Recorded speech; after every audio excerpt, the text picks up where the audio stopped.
कांग्रेस अध्यक्ष मल्लिकार्जुन खड़गे, सोनिया गांधी और राहुल गांधी प्रेस कॉन्फ्रेंस की। खड़गे ने इलेक्टोरल बॉन्ड, कांग्रेस के बैंक अकाउंट पर आईटी की कार्रवाई पर बात की। उन्होंने कहा कि कांग्रेस को असहाय बनाकर केंद्र सरकार फ्री और फेयर चुनाव की बात करती है, ऐसा नहीं हो सकता।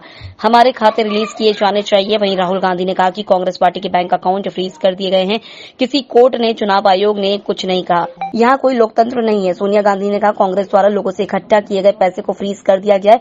इस चुनौतीपूर्ण स्थिति में भी हम अपनी तरफ से प्रभावी चुनाव प्रचार के हर संभव प्रयास कर रहे हैं। मुख्य विपक्षी पार्टी कांग्रेस के पैसे पर जानबूझकर हमला किया जा रहा है, यह अलोकतांत्रिक है। जो पिछले दिनों में सुप्रीम कोर्ट के हस्तक्षेप के बाद जो इलेक्टोरल बॉन्ड, चुनावी चंदा बॉन्ड के बारे में जो तथ्य निकलकर सामने आए, वो बहुत ही चिंताजनक है, शर्मनाक भी है, क्योंकि इससे हमारे देश के छवि को ठेस पहुंची है। हमारे देश ने पिछले 70 सालों में निष्पक्ष चुनाव और स्वस्थ लोकतंत्र की छवि बनाई थी।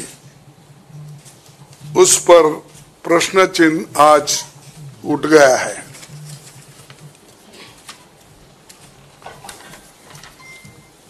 सुप्रीम कोर्ट ने जिस चुनावी चंदा बॉन्ड को इलीगल और अनकॉन्स्टिट्यूशनल कहा, उस स्कीम के तहत मौजूदा सत्ताधारी दल ने हजारों करोड़ रुपए से ज्यादा अपने अकाउंट में भर लिया है।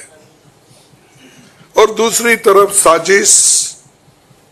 साजिशन मुख्य विपक्षी दल का बैंक अकाउंट फ्रीज कर दिया गया है, ताकि हम पैसों के अभाव में बराबरी से चुनाव ना लड़े और ना लड़ पाए। ये सत्ताधारी दल द्वारा एक खतरनाक खेल है। इसके दूरगामी प्रभाव होंगे, क्योंकि अगर डेमोक्रेसी को इस देश में बचाना है तो लेवल प्लेइंग ग्राउंड होना चाहिए। ऐसा भी नहीं होना, चंद देशों में चुनाव हो रहे हैं, 99% वोट एक ही आदमी ले रहा है। ऐसा आपको तो मालूम हो गया रिसेंटली किन किन देशों में ऐसा हुआ है। तो ये सत्ताधारी दल द्वारा एक खतरनाक खेल खेला गया है। इसके दूरगामी प्रभाव होंगे, पर यह स्पष्ट है कि इस तरीके से किसी राजनीतिक दल को असहाय बनाकर चुनाव लड़ने में बाधा उत्पन्न कर और फ्री एंड फेयर इलेक्शन कभी नहीं कहा जा सकता। देश की जनता, एक आम नागरिक देख सकता है कि बीजेपी ने चुनावी चंदा बॉन्ड से 56% पैसे हासिल किए हैं, वहीं कांग्रेस को 11% ही मिले हैं। और ये वो पैसे जो बॉन्ड से बीजेपी ने लिए हैं, इसके अलावा जो कैश में इनके पास आता होगा, तो कोई अकाउंट ही नहीं है। आप इनके खर्चे देखिए, हर तरफ इनका एडवर्टाइजमेंट लगा है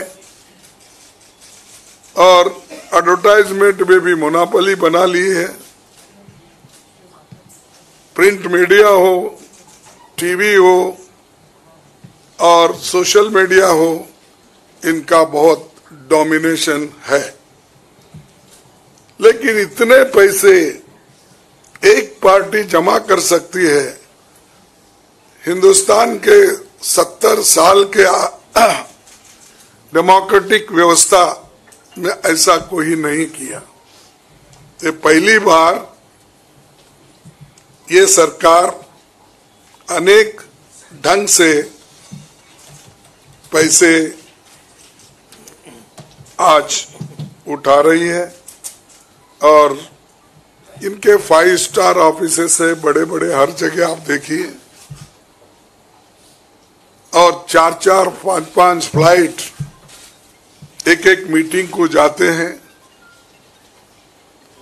और उनके पीछे और 2-4 जाते हैं।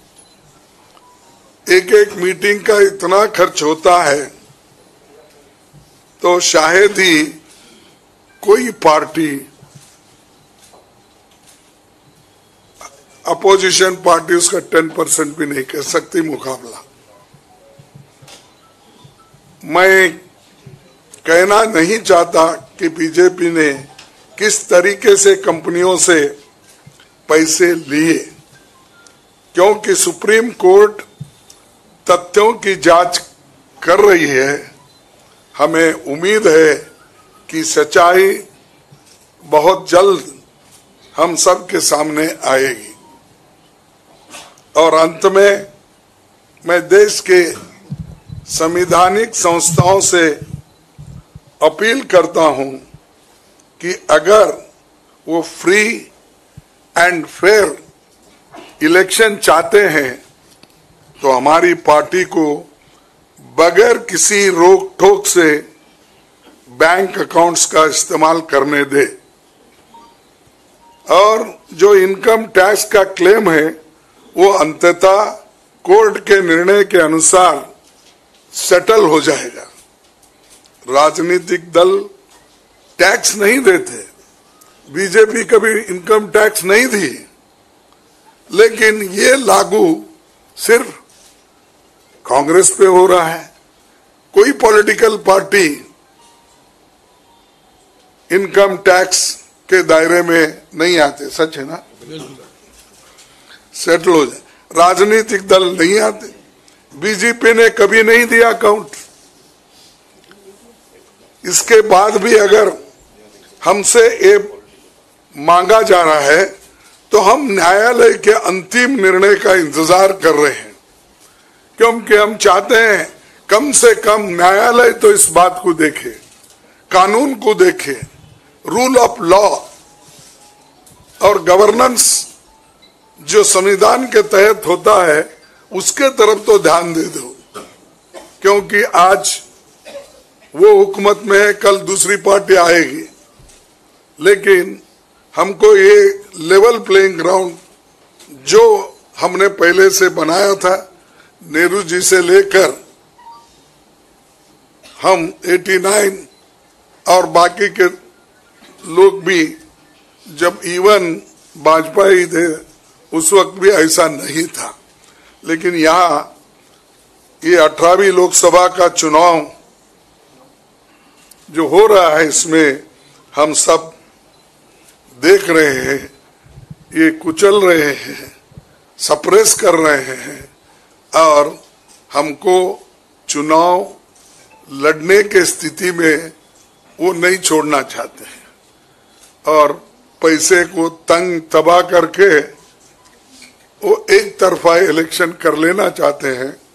लेकिन लोग भी होशियार है, इसको जानते हैं और लेवल प्लेइंग फील्ड बने रहने के लिए ये उनके जो बाधक है और जो हमारे अकाउंट्स फ्रीज किए हैं वो तत्काल उसका रिलीज होना चाहिए और हमको चुनाव में डेमोक्रेसी और संविधान को बचाने के लिए लेवल प्लेइंग ग्राउंड होना। The issue we are taking up today is extremely serious, as Congress President has just mentioned. This issue affects not just the Indian National Congress, it impacts our democracy itself most fundamentally. A systematic effort is underway by the Prime Minister to cripple the Indian National Congress financially. Funds collected from the public are being frozen and money from our accounts is being taken away forcibly. However, even under these most challenging circumstances, we are doing our very best to maintain the effectiveness of our election campaign.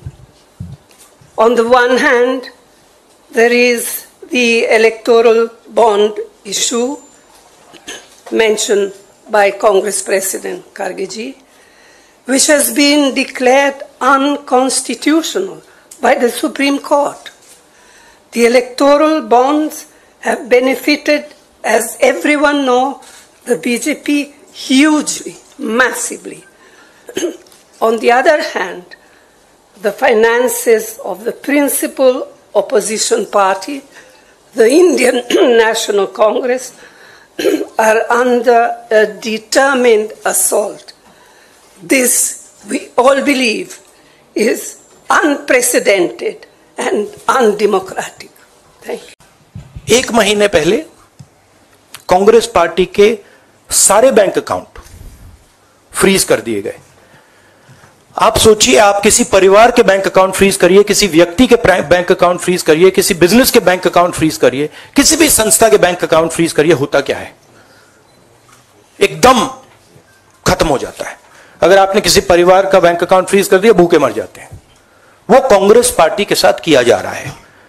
1 महीने पहले यह हुआ और किसी संस्था ने, हिंदुस्तान की संस्था ने, किसी कोर्ट ने, किसी इलेक्शन कमीशन ने चूं तक नहीं कहा। सब ड्रामा देख रहे हैं। 20% हिंदुस्तान के लोग कांग्रेस पार्टी को वोट देते हैं। हम 20% लोगों को रिप्रेजेंट करते हैं और आज हम रेलवे टिकट नहीं खरीद सकते। आज हम अपने नेता को एक शहर से दूसरे शहर नहीं भेज सकते। हम एडवर्टाइजमेंट नहीं लगा सकते। और क्यों? 14 लाख रुपए 7 साल पहले 14 लाख रुपए का इशू है और 200 करोड़ रुपए का फाइन, और सारे के सारे बैंक अकाउंट फ्रीज कर दिए। जब इनकम टैक्स, ये दिखाना मुझे जरा, सॉरी क्या 200 करोड़, जब इनकम टैक्स, साफ इनकम टैक्स की जो एक्ट है साफ कहता है कि ज्यादा से ज्यादा 10,000 रुपए का फाइन लगेगा। तो यह है हिंदुस्तान का लोकतंत्र। यह क्रिमिनल एक्शन है कांग्रेस पार्टी के खिलाफ और हिंदुस्तान के लोकतंत्र के खिलाफ, और यह क्रिमिनल एक्शन हिंदुस्तान के प्रधानमंत्री कर रहे हैं। मेरी विनती है कि जो हिंदुस्तान के इंस्टीट्यूशंस हैं, जो वो अपने आप को हिंदुस्तान के इंस्टीट्यूशंस मानते हैं, डेमोक्रेसी को प्रोटेक्ट करते हैं, लोकतंत्र को प्रोटेक्ट करते हैं, हिंदुस्तान के कोर्ट्स हो, हिंदुस्तान का इलेक्शन कमीशन हो, वो इसके बारे में कुछ करें। और यह कहना कि हिंदुस्तान दुनिया की सबसे बड़ी डेमोक्रेसी, झूठ है। यहां कोई डेमोक्रेसी नहीं है। बिगेस्ट ऑपोजिशन पार्टी का आपने बैंक अकाउंट बंद कर दिया और 1 महीने कोई कुछ नहीं बोल रहा है। केसरी जी के टाइम से नोटिस आया है।